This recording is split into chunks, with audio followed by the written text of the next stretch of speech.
Hello, and welcome back to the Tita Talks podcast. I'm your host, Daaca. This is the place where ancestral remembrance intersects storytelling. I want to start the show by sending big love to our friends over at Radyo Kapwa, who so graciously host us every last Wednesday of the month on CKUT 90.3 FM. This show actually does air on the radio every last Wednesday of the month. And this show simply could not exist without the loving and caring support of our friends over at Radyo Kapwa. So wanted to start the show with big love to them. They have been so immensely supportive and helpful in getting this show out to you. So please check them out. They do a ton of really excellent programming, both on Radyo Kapwa as well as at Center Kapwa. So please go check them out. They are absolutely incredible. So diving into today's episode, as always, I come here and I just think, wow, there's so much for me to talk about. I really should be doing this show more often than once per month. But, life is lifing as it does. And it is certainly a really big goal of mine to deliver this show to you on a more frequent basis. So I'm hoping that that's something that manifests in 2025 for us. But today's episode, I feel like if you follow me on Instagram, feels like a very much anticipated update. But I'm here to storytell about my grandma and her kind of journey in the hospital and all of the lessons that happened around it for myself. And what I really want to lead with is just like how inspiring it was to see her recovery path. But there was just so much that had to happen before we even got to that point. So to set the stage for you here, I am back in my hometown of Winnipeg. I always feel like I have to start these episodes like, where in the world am I? I really don't necessarily want the nomadic lifestyle to be my entire identity, but it just kind of seemingly ends up that way because that's how storytelling works. I must set the stage on where we are. So I'm back in my hometown of Winnipeg. I returned for the holidays as I do. I've been living nomadically for the last 2 years. So the plan coming into Winnipeg was to stay for the month of December because that's Christmas time and that's what we always do. We come in for Christmas and then typically we're jetting out to someplace that is warmer than Winnipeg because I have put in 30 years of Winnipeg winters and I feel like I have done my time and I don't need to do any more Winnipeg winters. So I landed December 1st, and at that time I was coming off of a really kind of fun and busy season with Babae and Baby. I had just kind of launched that in the summertime and was coming off of what I was calling a world tour of like 20 events or something like that. And I ended the tour in my hometown of Winnipeg, and the day after my last event in Winnipeg ended, so I did a Babayan workshop as part of a Pasco pop-up with a bunch of other amazing Filipino makers and creatives and business owners. So the day after that workshop, my grandma was actually hospitalized. She had taken a fall at home and, she was so careful all the time. She's 88 and, very mobile, very independent. She's so full of energy, so full of life. If you've ever met her, like, she's just so funny and sweet and, like, high energy. And historically, who my grandma has been, like, she's been very active her whole life. Like, up until the hospitalization, like, she was making empanada for order. Like, she is that grandma. Like, everyone knows her empanadas are the best. She often sells out at the holidays. She used to organize like the other Lolas, the other grandmas in our neighborhood for walks around the neighborhood. Like, she would just go and collect the other Lolas and they would just like have a crew of Lolas who walk around. Like, she's very social, very independent, and just this bright energy. And my grandma and I have always had a really close relationship.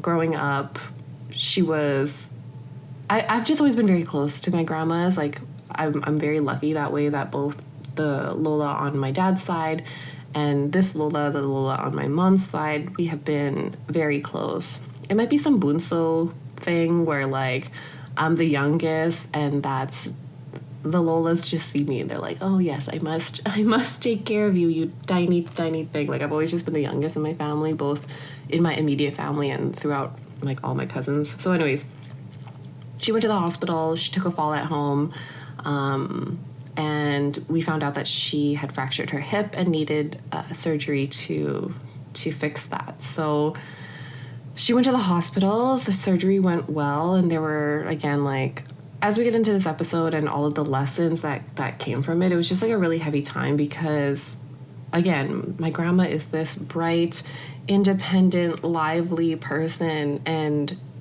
she had never been hospitalized in her 88 years of life, not once. And she went and had surgery and it went well, and she got out of that. And the first thing she would tell any healthcare professional that came to her was, this is my first time in the hospital. Even after 3 kids, I've never been in the hospital. And, I think she was really proud of the fact that she had taken such good care of herself up until that point. But, like, accidents happen, things happen. And she ended up spending, almost 2 months in the hospital. And when she went in, we had no idea how much time she was going to spend there. And it was just such a wild time. She came out of the surgery, and between myself, my sister, my parents, and obviously like the loving care of a lot of our family friends and family, we were spending pretty much every available visiting hour at the hospital. So I was putting in 8-10 hours some days at the hospital, but Sunday through Saturday, we were there every single day, 8 to 8, like 8 a.m. to 8 p.m. every single day. At least one of us was at the hospital with her. And because at that time I didn't have like a full-time job that I had to report to, I spent a lot of my time during the day at the hospital with my grandma. So she stayed at the hospital, and this is the Grace Hospital in Winnipeg, and the staff and the people there were so kind and so helpful. But to be honest, it was kind of a miserable and sad place to be. Like, the energy there was just like really heavy. There were a lot of people who were in pain and distress, and I think that's kind of like a normal thing for a hospital.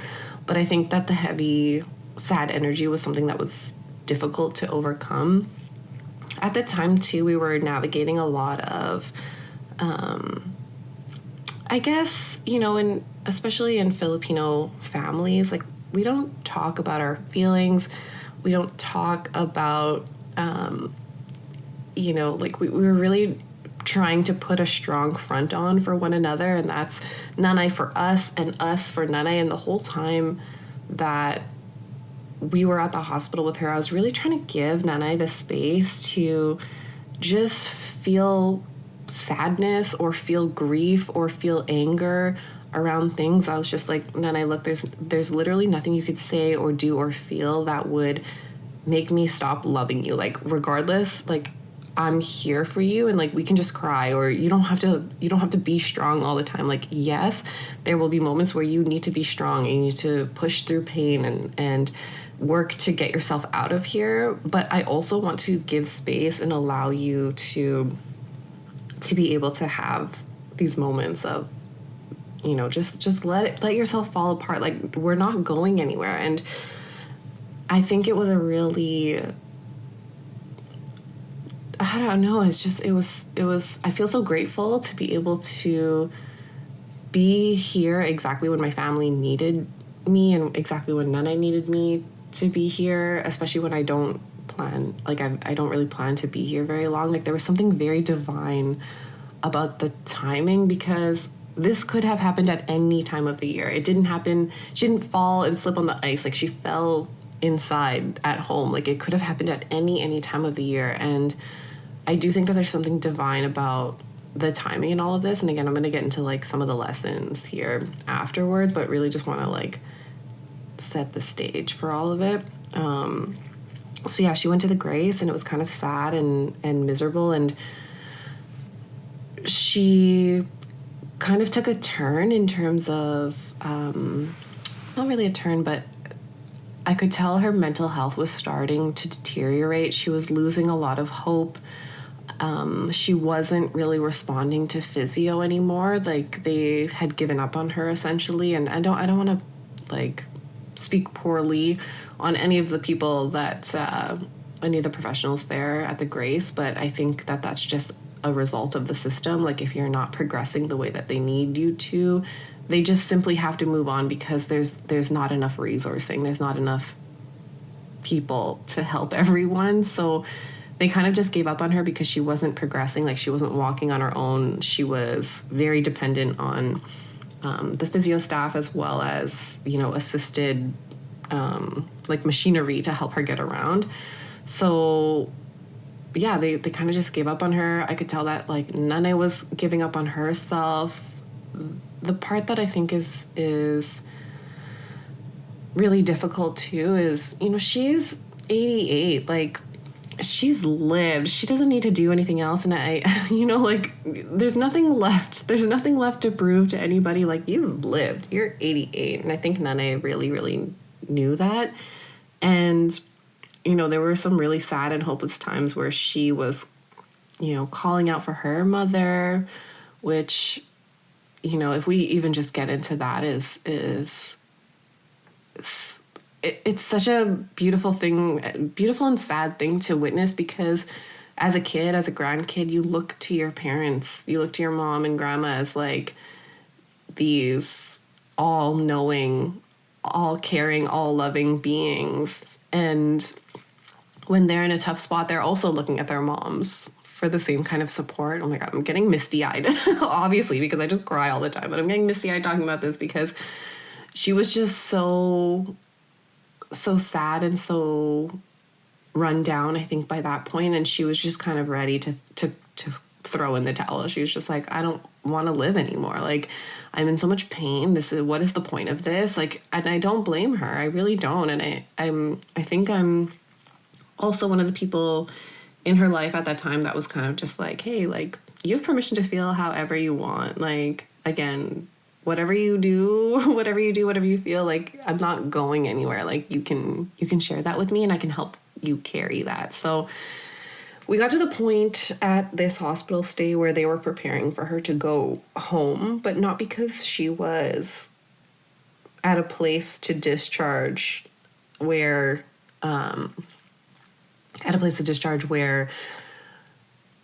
she was back to her original state, but it was more like, okay, well, we've done everything again for her, so here's a wheelchair and she might not ever walk again. And knowing my grandma, it was hard for us to accept that because we just know how independent and energetic that she is. So we were kind of just like, okay, thanks, with a big old question mark at the end. And we were kind of preparing to do like in-home physio with her, or bringing in our own like paid for professionals to continue any kind of work or treatment. But yeah, the hospital had kind of just given up on us. They were sending us home with a ton of hospital equipment. Like, the house was just full of like medical equipment. We had a bed, there was a hoist, there was like a special toilet thing for her. And we were kind of just like, okay, so that's it. And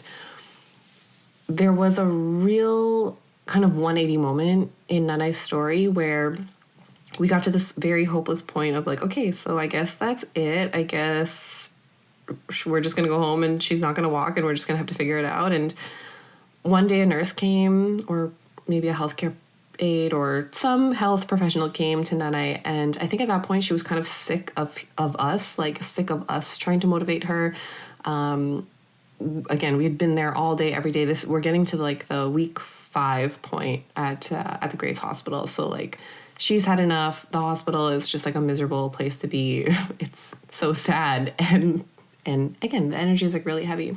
So this healthcare professional comes in, and I wasn't there at the time when this happened, so this is a story that my mom had relayed to us. But one healthcare professional, she came in and she'd been gone. She'd been on vacation for a little bit, and at that point, the hospital staff loves Nana because that's just who she is. And we're very known to the hospital staff too, because we're there all of the time. So we'll just say nurse for now, she was away for a couple of weeks, came back and was just like, oh, what the heck is going on? Like, so that's it. And basically the message that she said to Nana was like, look, you need to push through this pain. Otherwise, you're not going to walk again. And she just, I don't know exactly what she said to her. Again, I wasn't there.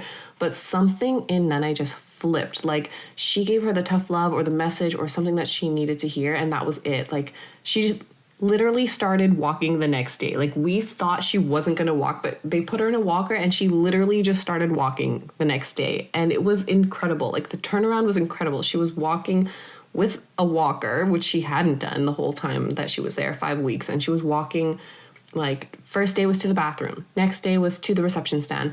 And then by the time she got discharged from the Grace, she was walking from her bed all the way to the day room, which was like, I don't even know, like a dozen rooms away from where she was. So she was walking and so fast, like, and doing just fine. And we were all just so amazed at the turnaround. And then she was, after that, like, she got the green light to get discharged to a geriatric rehab center, which she wasn't really eligible for before because she wasn't walking. And yeah, she went there and just flourished. She flourished. She was walking, she was going to class, she was in community with all of these other older people, and she was genuinely happy and excited. And she just, like, you could tell that she was so proud of herself for all the progress that she was making. And it was just like such a sweet ending to this story that was like very sad, and we were really worried for a little bit. And this is the part where I kind of want to get into like the lessons here. So what I kind of failed to mention at the start of this episode, and now that we're 17 minutes in, big yap on the story. So thanks for listening to the whole story part, because I really need to set the stage here. But in the categories of things that I've learned, one is on getting better and how inspired I was watching Nana through this journey. So just the fact that things can change, and that you can be different or show up different, or you can change the outcome of things. So the first one is on getting better, like lots of lessons around getting better. And the second kind of category of lessons I want to talk about today is on guidance and channeled messages. So there were so many moments where I was just like, okay, I think there's a reason why this is happening or why I'm being shown this. And then the third kind of grouping of lessons is on love and care and family. So that's the 2 months, almost 3 months now at this point, because she's home now, which is amazing. But that's the last 2-3 months of being in Winnipeg. And Nana's hospital stay is really kind of has been the main focus of my entire life right now for the last couple of months. And I'm really, at the end of the day, just so grateful to be around and to be able to offer love and care and support. So let's get right into lessons. Number one, on getting better. So one of the big takeaways that I had from this was that you can, in fact, just decide one day to show up differently. And I feel like I've heard a lot of folks in a wellness space say something around like happiness is a choice, or, you know, you get to decide your mood for the day, or you know, like that really changes the trajectory of things. And I've seen it firsthand with Nana. It's like you actually can just decide to show up differently. And I think that there are a lot of factors that go around that. Like, I'm not here to oversimplify, like, oh, just show up differently and you can be different. Like, I know that there's a lot of other things that we're up against, a lot of other, internal self-belief, mental barriers, and even just like literal barriers in life that feel hard to overcome before we can even get to the point of just like, oh, I'm just going to show up differently. But it's just the fact that there were so many factors against Nana, like so many cards stacked against Nana, like at every level, the healthcare system had given up on her, and she was starting to give up on her, and she was just like losing a lot of hope and a lot of faith that things were going to be different. And it just took one person. It just took one person and one shift in her mindset to be like, oh no. I'm not going out like this. And she just showed up differently. And regardless of whether or not she consciously did that, I can see that that's what happened. Like, she just decided to show up differently. And on that, I think it matters who your cheerleaders are. Like, I think it matters to have people in your corner, to have people who are supportive of you and who just do so without any doubt or any question. And again, it's not like our family wasn't that for Nane, but she just needed to hear it from somebody else or in a different way, or, like, she needed other people outside of what she currently had to make that happen. And I think that's totally fine. Like, I think the real message here is that it's never too late to start something. Like, she was about to get discharged to go home, where the doctor was like, well, I guess she'll never walk again. That's fine. And it's never too late to start. Everything can change tomorrow. Like, this is just such a vivid and, like, solid example, tangible example of the fact that, like, everything can change tomorrow. If everything can change tomorrow for my 88-year-old grandma, what about us? Like, what about me? What about you? Like, things can change tomorrow. Everything can change tomorrow. And I think it's about being open to receiving that and being open to that shift happening for yourself. Like, feeling like that's possible for you. So everything can change tomorrow. It's never too late to start. And this piece, I think, is important, is that you have to be willing to receive the guidance. So again, I don't know what exactly switched for Nene, but for some reason she just really heard that nurse. She really heard the message from her, or, like, who knows? There was something divine that happened. Like, an angel came down, or her mom, or whoever came down, and was just like, girl, enough is enough. Like, you need to be willing to receive guidance. And I think at that point, Nane was kind of just, like, sick of us, her immediate family, telling her that things were going to be, you can do it. Like, she just needed somebody else to tell her. So I think, again, some of the huge, I've learned so much being here for my grandma, and on getting better. Like, I think the big lessons are that, like, everything can change tomorrow. It's never too late to start, and you have to be willing to receive the guidance. Like, being open to receive that.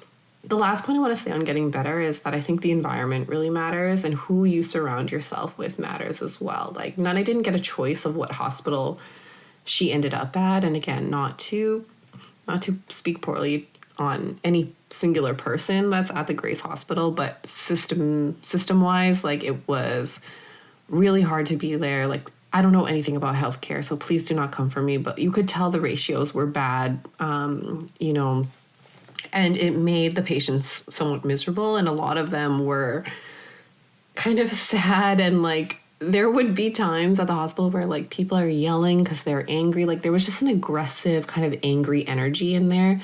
Mind you, there were some really nice folks too, but I do think that environment was difficult to be in. It's just, like, the smells, the food, like, everything, like, it was just a sad, dark energy there. So I do think that the environment matters. Again, like, Nana didn't really get to choose that. And again, she overcame so much by, flipping her own narrative and her own story in that environment.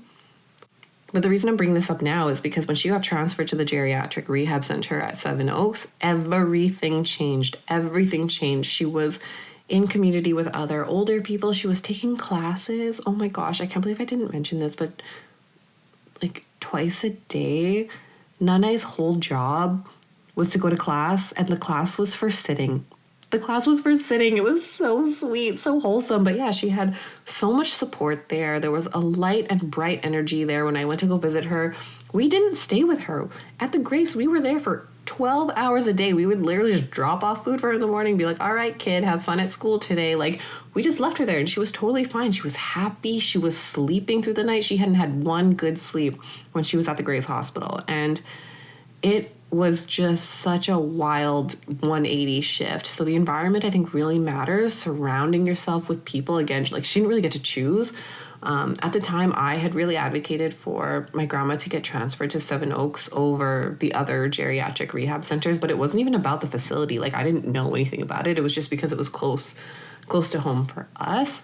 But I'm really glad that I was there to be able to advocate for her to go there. Again, I didn't know that that would have been the outcome, but I'm so, so happy that she ended up there because she was just so happy. Like, when I came to see her after being away for about a week, I got really sick and I couldn't come to the hospital, but she was just so excited to see me. Her appetite was up. She was eating so much. I was almost making fun of her because she was eating so much. I had to force feed her to eat at the Grace. Like, she had stopped eating also, which I didn't mention in my story, but there were just so many things. Like, she was just a bright, different person. Like, you could see it in her aura. You could see it in her face. Like, she was a totally different person. So the environment matters on getting better.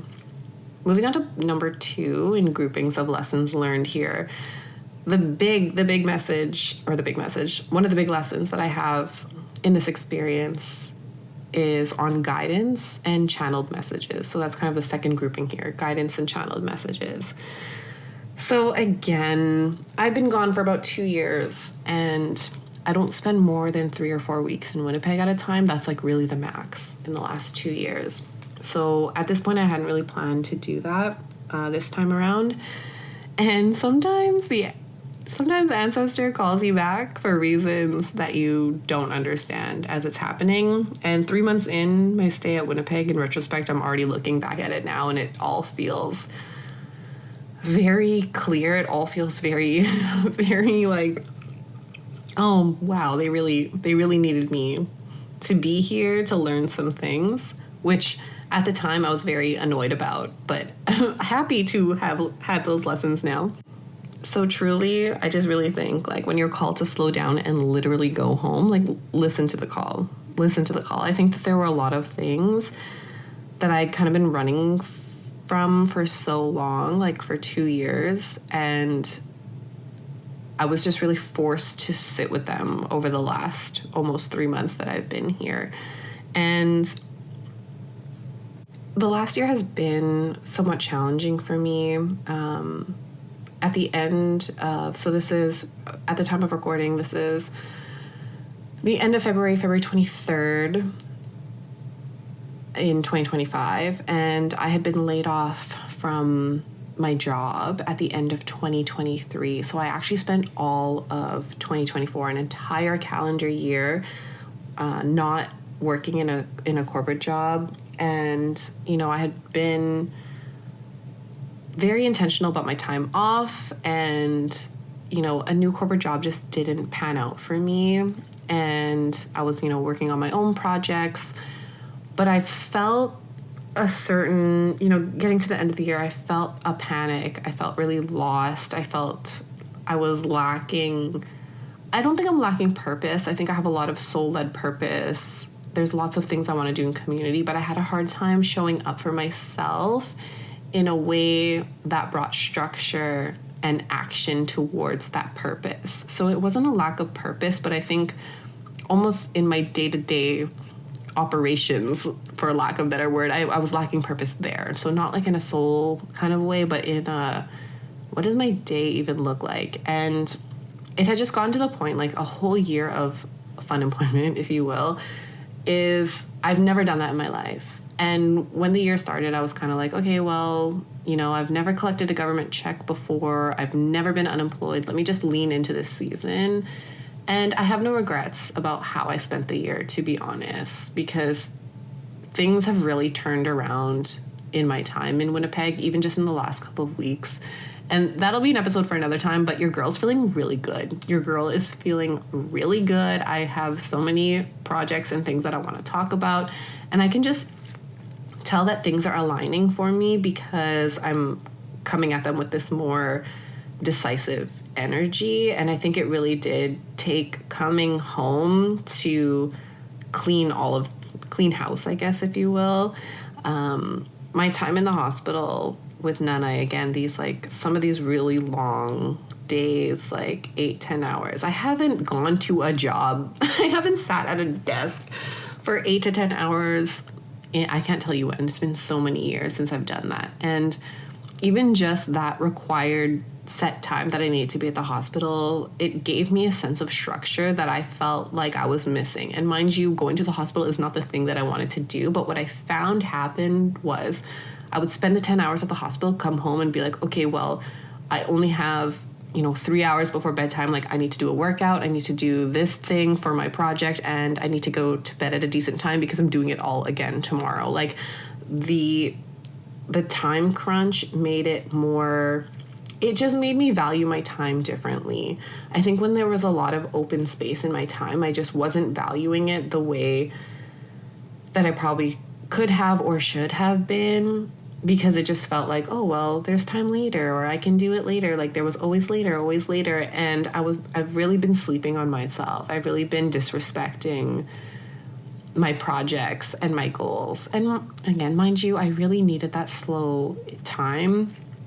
The last year I have spent really getting to know myself. I am so grateful for that time. I feel like I know myself so intimately. So I couldn't have even gotten to this point without that whole year. So again, I have no regrets on how the year went, but I do feel like I was being shown something. Like, the things that I had been running from for 2 years, they don't go anywhere. They just continue to follow me wherever I'm going. And I finally had some time to slow down and really, really look at my life just very objectively. Okay, here's all the little categories of my life. Here's what's going well, and here's where I need to show up better. And I think in the hustle and bustle of living nomadically, I had kind of just, I don't know, like, made that my personality and made that like the one thing that I worry about, instead of instead of focusing in on all of the other buckets and things in my life, if that makes sense. So I do think that this time in Winnipeg has really become the catalyst for my morning routine, which is so solid right now. We'll get into that in a different episode, but homegirl's getting up at 6 every morning. I'm doing morning pages. I'm meditating, moving my body. And these are all non-negotiables for me. It's one of those things where, like, I don't care how you feel, Kat. You're showing up for yourself and doing this. Like, there's a real decisive action in the way that I'm doing things now, or like a decisive energy in the way that I'm choosing to act now. So it's interesting. Like, I feel like I've had a lot of messages come through from my ancestors during this time. And I think also there was a lot of quiet time at the hospital where I got to journal and meditate and, just spend time. So again, this whole thing, like, I don't ever wish for any member of my family to be unwell or in the hospital, but there were just a lot of blessings that came out of it. And I'm glad. So the third piece here, little groupings of lessons, is on love and care and family. And I think I can speak for a lot of us when I say that, it's easy to have a somewhat complicated relationship, especially with your Filipino family.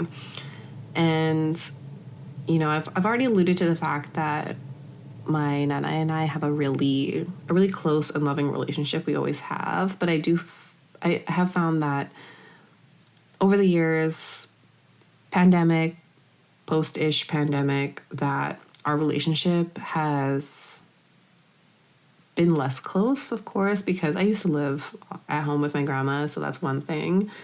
I also think that the way that I've chosen to live, like, nomadically, I'm not home enough, and I feel like I don't call my grandma enough. I have so much guilt around, like, not enough. Like, I don't do enough. I don't call enough. I don't see her enough. Even when I'm home in Winnipeg for a couple of weeks, I always feel like, am I spending enough time with my grandma? Like, I've found that even our conversations tend to be more surface level. Like, I used to talk to my grandma about everything, but I think the lack of proximity had made it difficult to have that relationship with her.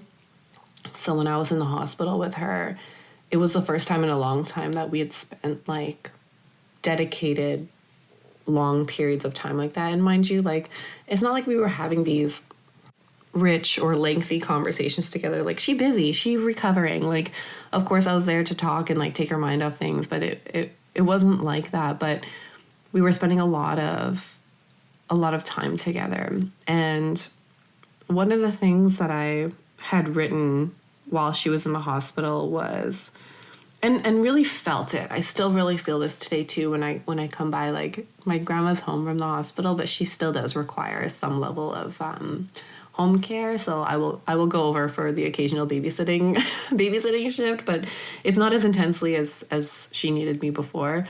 But the thing that I had written at the hospital while she was there was, you know, I'm there and I feel so much for this person, for this, like, oh my God, I'm going to cry because I'm always crying. But the thing that I'd written was, this is the unconditional love that people hope for. And, ooh, guys, I don't want to do this. I've felt and I've known this for a long time about my grandma, that like our relationship is so special. And it was just like, you know, I would be at the hospital with her in this like very full circle moment, right? Like, I'm the youngest in my family, I'm bunso, so I'm used to being taken care of. And I just think about these times when there's actually a very specific memory that I have. This is so silly, but I had like lost an election or something. This is so me coded. Like, oh, I went for student leadership and I didn't get it, and I was really upset and disappointed. And I just remember coming home from that day feeling so defeated and so sad. And I had rested my head on my grandma's lap, and she did that thing, you know, that like that moms and grandmas do, where she just like pats your butt and hums a thing that, like, what is this tune? I've never heard. They're just making it up. You know, just patting, little butt pat till you calm down or fall asleep. I actually have that memory very vividly of my other Lola too. So that act of doing that, I think, again, is like a super Filipino kid memory. I think there's likely a lot of you listening who are Filipino will probably have that memory of a parental figure doing that to you too. And when my nana was in the hospital, it was a hip surgery, right? So this is interesting too. Like, I think in some instances also, like, I think my nana believes I have like healed hands, which I think is like really sweet also. But same thing, she would like, you know, ask me to place my hands over parts of her body that were feeling pain. And there was one day at the hospital where I literally just like patted her little hip till she fell asleep. And it was just like, dude, oh my God, in that moment, I was like, this is it. Like, this is the love that people, they look for their entire lives. And here I am. Like, I'm so lucky to experience that. And, y'all, the voice is breaking now, but it's, my life is so rich in love and in connection, and also in, oh my God, stop. My life is so rich in love and connection, but also in an ability to see love and experience love and feel love. And I think the message that I have right now is like, that could have just been a whatever moment. But what I really want to encourage us to do is just to like see and feel the love that's available to us all of the time. I'm going to be so embarrassed to listen to this back because my voice is cracking so much. Like, I think it's fine. I think I'm allowed to just feel things, but yes, back to podcast voice here. But yeah, it was just such a moment with my grandma. Like, I feel so full, and I feel this immense love and gratitude for this love and this ability to feel that level of love. So yeah, I think like coming back, that was one of the big lessons, just like to remind myself to be open to experiencing love and seeing love in everything. Okay, I straight up had to pause and just like, I didn't ugly sob, but it lasted like a solid 10 seconds. So yeah, I refuse to do that on the air with you. So that's what just happened right now. Whew, y'all, I'm feeling a lot. I'm feeling a lot. So yeah, my life is full of love and really beautiful things, and I am open to experiencing that love. And that was the message. That was the message on love and care. And outside of all of that, there were just so many other emotions that were happening too. It's this feeling of guilt that I simply cannot shake this one. I don't know. Someone needs to come in and tell me, like, what do I need to do? Like, tap on this? Do I need to, like, get hypnotized to feel differently about this? But I feel this immense guilt when it comes to my family. I remember one of the early thoughts that I had when Nana was in the hospital. It was, oh gosh, I am inadequate in caring for my family. That was what I said to myself, and I was just like, oh, that's not a nice thought.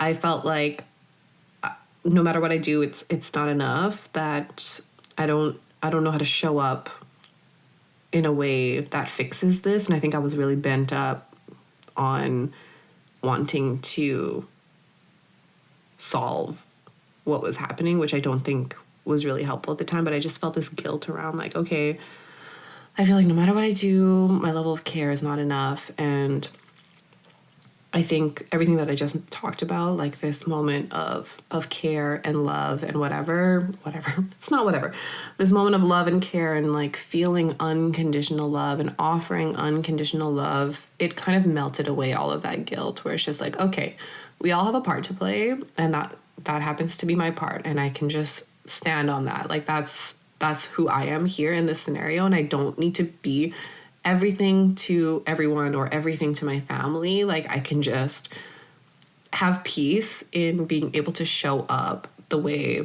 that is my, innate ability, that is within my innate ability, or my special gift, or whatever it is, or whatever helps serve my grandma based on our relationship together. So it's in those moments of allowing myself to, again, experience love fully, experience appreciation, gratitude fully, that allowed me to kind of drop the guilt that I was feeling for not doing enough. Because how can that not be enough?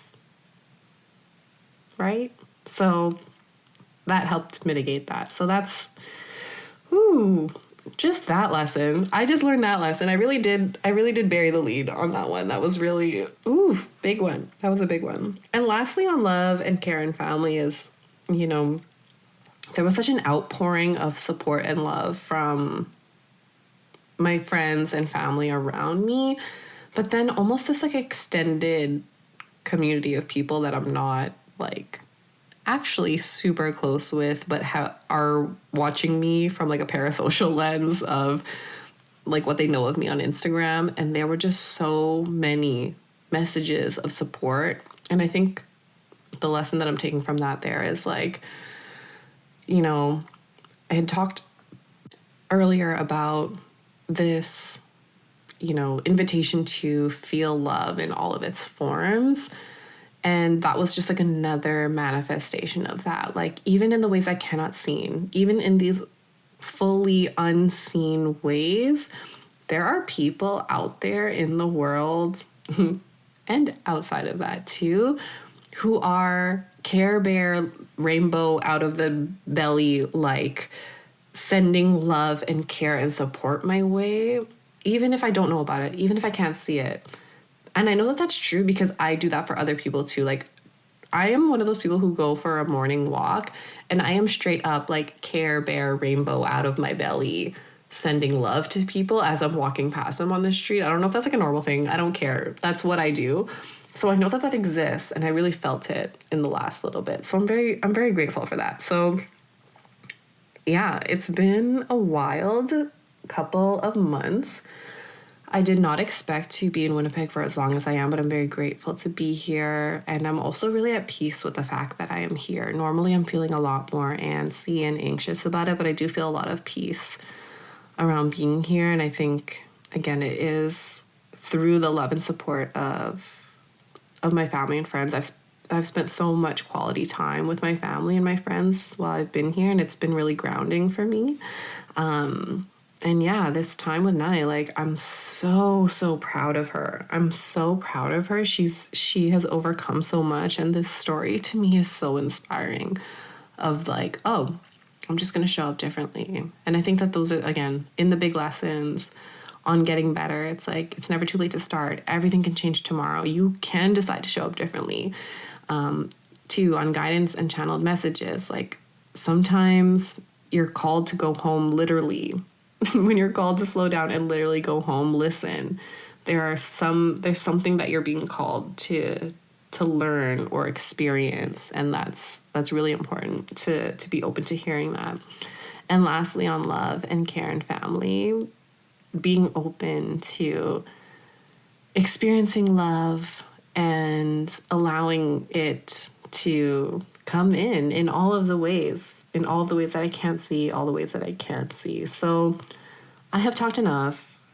I have learned so much in the last few months. I'm so immensely grateful for my time here and for my grandma and for all my friends and family and for you, the listener, on this and hearing all of this. Thank you for hearing this story, and I hope that pieces of it resonate with y'all.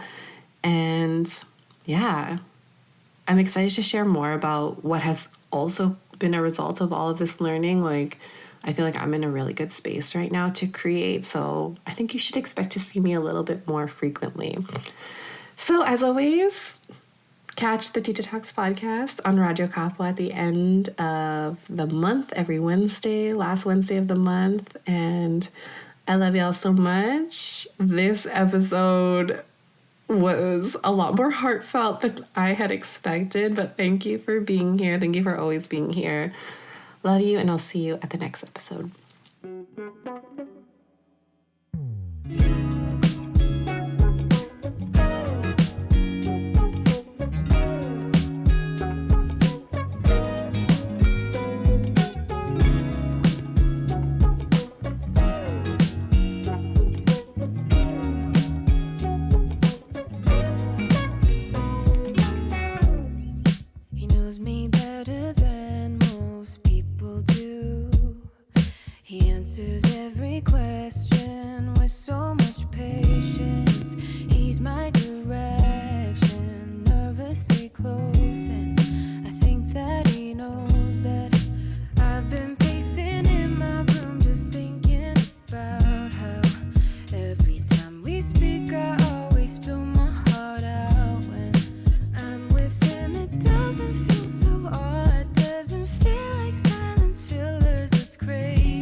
Going on in my life, but could it be that I should wait? I don't know how much I could take. I wonder, I'm lost without her. 'Cause lately she's been waking up past afternoon. I think she's been thinking of what I'm thinking too. She'll say in her duvet while I keep thinking of her. Is anybody out there watching me for love, love, love, and see what I see? She's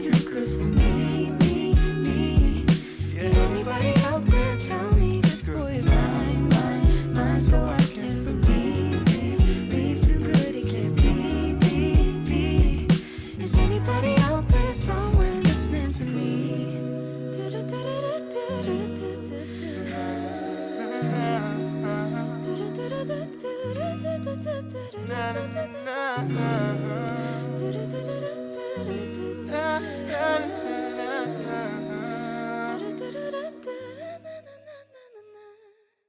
And we are back. You were listening to Radio Kapwa on 90.3 FM CKUT. This is your host, Fenny Cristo, and shout outs to Daaca for a Tita Talks segment earlier. But now it's about time we find out what's happening across the globe with our Kaibi guns in the homeland. So let's get straight into the news. First off, from the Rappler website and written by Isagani De Castro Jr. on February 22, 2025. In a boon for OFWs, FATF removes Philippines from gray list. Global Money Laundering and Terror Financing Watchdog Financial Action Task Force, also known as the FATF, has removed the Philippines from its gray list, a move that will significantly help overseas Filipinos, including tourists, in their financial transactions, as it will reduce international fund transfer requirements. The Philippine government called the development a milestone that underscores the country's commitment to combat money laundering and terrorist financing. There are over 10.7 million Filipinos overseas, mostly in North America, the Asia Pacific, and the Middle East. They remitted a record high of $38.34 billion in 2024, 3% more than $37.21 billion in 2023. Some of them are not entertained by a number of financial institutions due to the risks involved in dealing with customers from countries on the gray list. The Philippines' removal from the gray list may prompt foreign banks to review and resume their business relationships and transactions with Philippine financial entities. Now remember, this is just a snippet of the entire article, which was originally found on the Rappler website. Next up is a piece by Eunice Barbara C. Novio from the Inquirer website and posted on February 23, in which she reports suspected Filipino trafficking victims intercepted in Thailand. A suspected Filipino human trafficking victim, also known as an HTV, who posed as a tourist bound for Myanmar, was stopped by the Royal Thai Immigration Police with assistance from Colonel Dominador Matalang of the Philippine Embassy's Office of the Police Attaché on Saturday, February 22. Also on Saturday, 3 Filipinos believed to be HTVs were apprehended with an alleged Taiwanese criminal identified as Lee Jun-min or Lee Jun-chung at Singbury province while en route to Bangkok. According to Matalang, there are still approximately 500 Filipinos trapped in scam centers in Myanmar. Matalang has been urging the Philippine government to increase awareness about human trafficking by posting warnings and conducting information campaigns, especially at airports and seaports nationwide.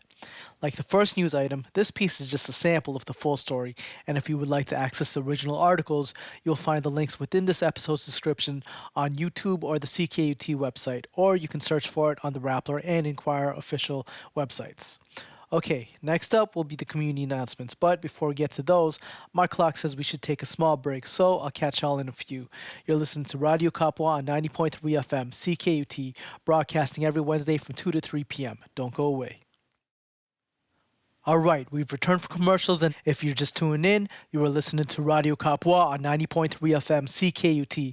My name is Fenny Cristo, and it is February 26th, with 2 more days until the end of the month. That's right, if you forgot, February is the shortest month of the year, but we actually got some community announcements before the month ends. So grab a pen or pencil and something to write on, or open your calendar app, and I'm going to let y'all know what's happening in Montreal. First off, this is actually for tomorrow, starting February 27th, for 6 sessions from 10:30 a.m. to 12 p.m., and this is an online event via Google Meet. AMI Quebec is hosting a Write From Your Heart workshop for you if you have a loved one living with mental health illness for free. Don't miss this creative workshop by registering your spot at amiquebec.org/writing, or you can check out their Instagram page at AMI Quebec. And then same day, February 27th, from 1:30 p.m. to 3:30 p.m., FEB'25 Cotonej is hosting a relationships and consent workshop called Can I Say No to Sex with My Partner? Let's explore what consent is, what your personal sexual boundaries are, and discover practical tools for communicating those boundaries to your partner. For more info, visit their Instagram page at FEB'25CDN, or you can send them an email at info@feb'25cdn.org. And then finally, this event is both February 26th and 27th, so tomorrow, Thursday and Friday, at the Centre Communautaire LGBTQ+, which is at 2075 Rue Plessis. As part of Black History Month, the Montreal LGBTQ+ Community Center and the Masai Madi Foundation invite you to discover a unique art exhibition highlighting the stories and works of Afro-queer artists. February 26th is a free event, and you can come explore the artworks and discover new additions to the Open Books Library, also known as the BALO. But then February 27 will be a special evening where you can join them for an exceptional evening of celebrations. Get your ticket by checking them out on their Instagram page at CCLGBTQ+. So that's it for February, but then you know what, let's fast forward a week to March 7 from 8:30 p.m. at Cafe Campus. Productions DRKGB presents Voodoo Shango Experience by Trio from Montreal. Beautiful Sabotage. On Instagram, you can find them as Beautiful Sabotage Music and also Sentai Dub Attack. And then that same day, March 7, starting at 6 p.m. at Q Per Concordia, Jalak returns with a watch party and chit-chat night, part of their Desi Queer social series for a fun-filled evening. Bring your board games if you want and hang out over snacks and drinks. Chill with old friends, make new friends, and enjoy a relaxed and inclusive atmosphere where you can be yourself. This is a pay-what-you-can event, so to get your ticket, visit their Instagram page at JHALAK Montreal. And then finally, starting from March 11, Quebec is hosting a mental illness 3-workshop series called Life Might Feel Tough. And it's if you're struggling with your mental health and you're age 55 or over. To register, you can visit their Instagram page at Quebec or visit their website at amiquebec.org.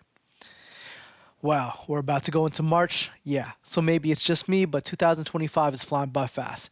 Anyway, if it's your first time listening to our show, the community announcements also means we are nearing the end of our broadcast. So, unfortunately, I gotta say goodbye. But Radio Kapwa will be back next week, March 5, from 2 to 3 p.m. on 90.3 FM CKUT. This has been Fenny Cristo, closing it out, and mabuhay.